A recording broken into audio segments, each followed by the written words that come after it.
সম্মানিত দর্শক শ্রোতা, শুরুতে আমি আল্লাহর প্রশংসা করছি এবং আমাদের এই 2024 সালের এই নতুন স্বাধীনতায় যে সকল ছাত্ররা শাহাদত বরণ করেছে তাদের আত্মার মাগফিরাত কামনা করছি এবং যে সকল বীর মুজাহিদ ছাত্র সমাজ দেশের বিভিন্ন জায়গায় বিভিন্ন সেক্টরে তারা দেশকে একটি কল্যাণমূলক রাষ্ট্র হিসেবে দেশের মানুষের যেন একটি স্বাভাবিক জীবন যেন দেশের মানুষ ফিরে পায় এজন্য যারা ভূমিকা রাখছে, দ্রব্যমূল্যের ঊর্ধ্বগতি যারা নিয়ন্ত্রণ করার চেষ্টা করছে, বিভিন্ন জায়গায় ট্রাফিকের দায়িত্ব যে সকল ছাত্ররা পালন করছে এবং সারা দেশে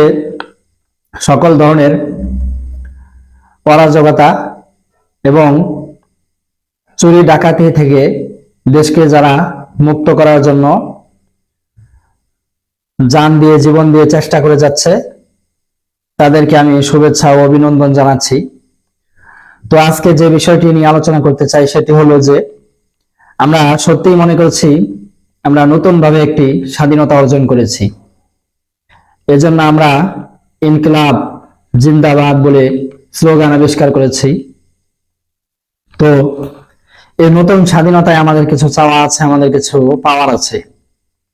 যেমন ইসলাম একটি সার্বজনীন এবং একটি পূর্ণাঙ্গ জীবন বিধান, এ কথা আমরা সকলেই জানি। আমাদের শেখ আহমদুল্লাহ তিনি বলেছেন যে ধর্মীয় ঘরানার মানুষগুলো সমাজের পদে পদে অনেক জায়গায় তারা বৈষম্যের শিকার হচ্ছে। তো সেই বৈষম্যটা যেন আমাদের এই নতুন স্বাধীন বাংলাদেশে আর না থাকে, সেটাকে যেন সকল সেক্টর থেকে বিদায় করা হয়, এর জন্য তিনি ছাত্র সমাজের কাছে উদারতা আহ্বান জানিয়েছেন। তো সেই বৈষম্যটাকে দূর করার জন্য ধর্মীয় এবং এদেশের ইসলামিক ঘরানার মানুষগুলো যেন বৈষম্যের শিকার না হয়, এজন্য আমাদের কিছু করণীয় আছে। সেটি হলো যে বিশেষ করে কওমি শিক্ষা, আলিয়া শিক্ষাকে এখানে ধর্মীয় শিক্ষার নামে এই দুইটি জাতিকে একটি খরমার মধ্যে রেখে দেওয়া হয়েছে। দেশের বিভিন্ন সেক্টরের এরা যোগদান করতে পারছে না, যেটা খুবই দুঃখজনক। 1971 সালে যখন আমরা মুক্তিযুদ্ধ করে একটি স্বাধীন রাষ্ট্র পেয়েছিলাম, তখনই আমাদের উচিত ছিল দেশে কোনো ধর্মীয় বৈষম্য থাকবে না, শিক্ষাক্ষেত্রে কোনো বৈষম্য থাকবে না।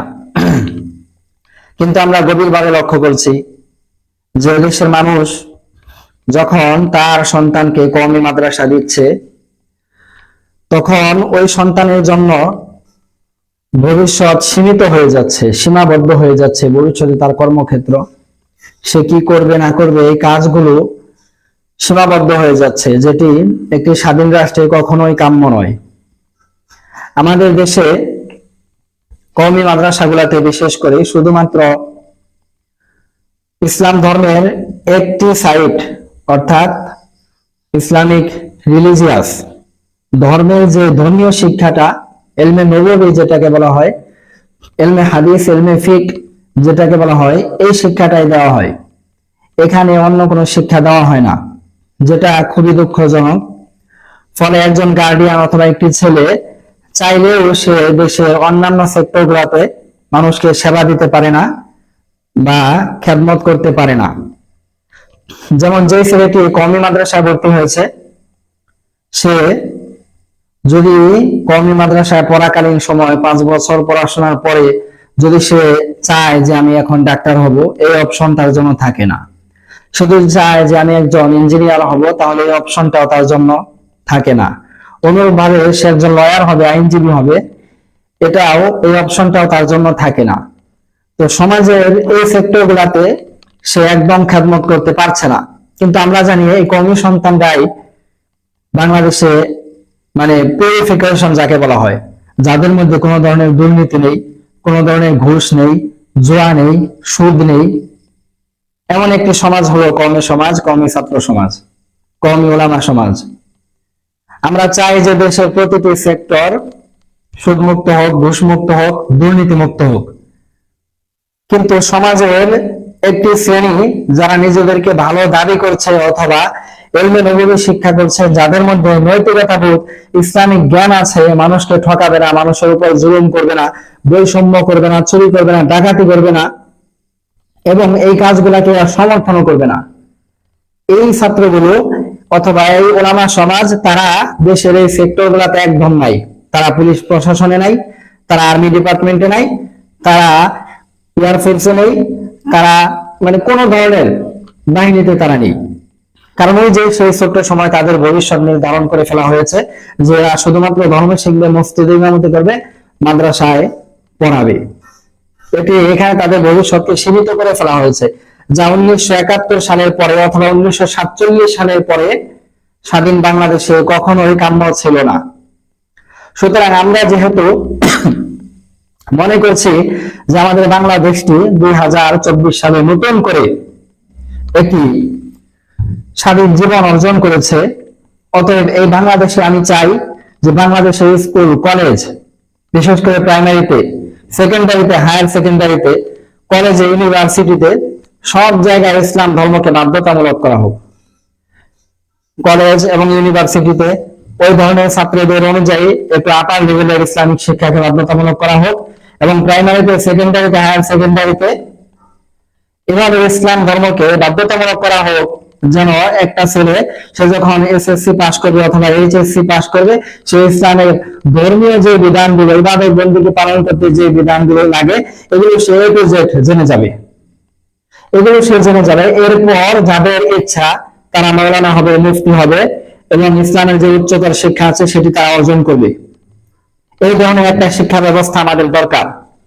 তো এই এসএসসি পাশের পরে অথবা এইচএসসি পাস করার পর যেন একজন ছেলে যে ধর্ম জানে, যে ইসলাম জানে, যে নবী বুঝে, যে সাহাবায়ে কেরামকে বুঝে, তাদের আদর্শকে ফলো করতে জানে, এই ছেলেটি যেন চাইলেই সে একজন আইনজীবী হতে পারে, চাইলেই সে একজন ডাক্তার হতে পারে, চাইলেই সে একজন ইঞ্জিনিয়ার হতে পারে, চাইলে সে এয়ার ডিপার্টমেন্টে, সে চাইলে এরপরে আপনার আর্মি ডিপার্টমেন্টে নিজেকে অন্তর্ভুক্ত করতে পারে, সে একজন সৈনিক হতে পারে, সে একজন পুলিশ হতে পারে, সে মানে যে কোনো সেক্টরে, সমাজের প্রতিটি এভরি সেক্টর, যে কোনো ডিপার্টমেন্টে যেন সে নিজেকে, অথবা যে কোনো ডিপার্টমেন্টের জন্য যেন সে নিজেকে প্রতিষ্ঠিত করতে পারে, এই ধরনের একটা অপশন থাকতে হবে।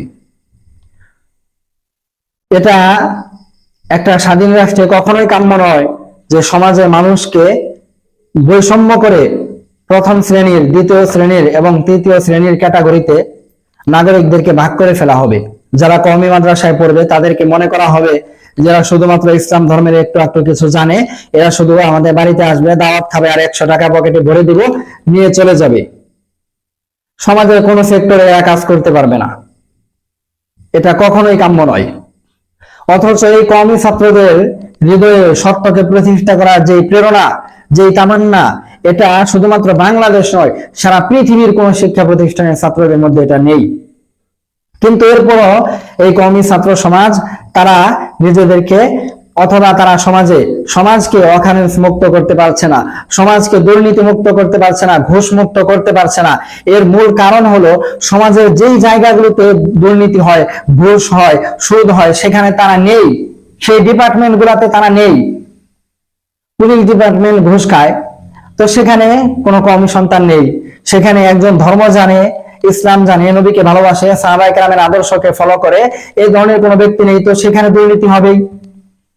আইন মন্ত্রণালয় অথবা কোর্ট কাচারিতে ওই জায়গাটা ঘুষের একটি জায়গা, সেখানে কোনো ছাত্র সমাজ নেই, কওমের কোনো সন্তান আইনজীবী হচ্ছে না, যার ফলে তারা স্বাভাবিকভাবেই মানুষ ন্যায় ইনসাফ পাওয়ার ক্ষেত্রে যে সকল বৈষম্যের শিকার হচ্ছে, এগুলো থেকে সমাজকে মুক্ত করা যাচ্ছে না, সমাজে মানুষকে বৈষম্য মুক্ত জীবন উপহার দেওয়া যাচ্ছে না। সুতরাং এমন একটি শিক্ষা ব্যবস্থা আমরা চাই, যে শিক্ষা ব্যবস্থা থেকে একজন সর্বোচ্চ ইসলামিক পণ্ডিত জন্ম নিবে, এবং যেই শিক্ষা ব্যবস্থা থেকে সর্বোচ্চ পর্যায়ের একজন ডাক্তার, ইঞ্জিনিয়ার জন্ম নিবে, এমন একটি শিক্ষা ব্যবস্থা আমরা চাই। বিশেষ করে হায়াতুল আউলিয়া, যাই হোক, আমাদের ভিডিও যেহেতু সময় একটু বেশি হয়ে যাচ্ছে, সামনের ভিডিওতে ইনশাল্লাহ আমরা আরো আরো কয়েকটি বিষয় নিয়ে কথা বলবো। আসসালামু আলাইকুম ওয়া রাহমাতুল্লাহি ওয়া বারাকাতুহু।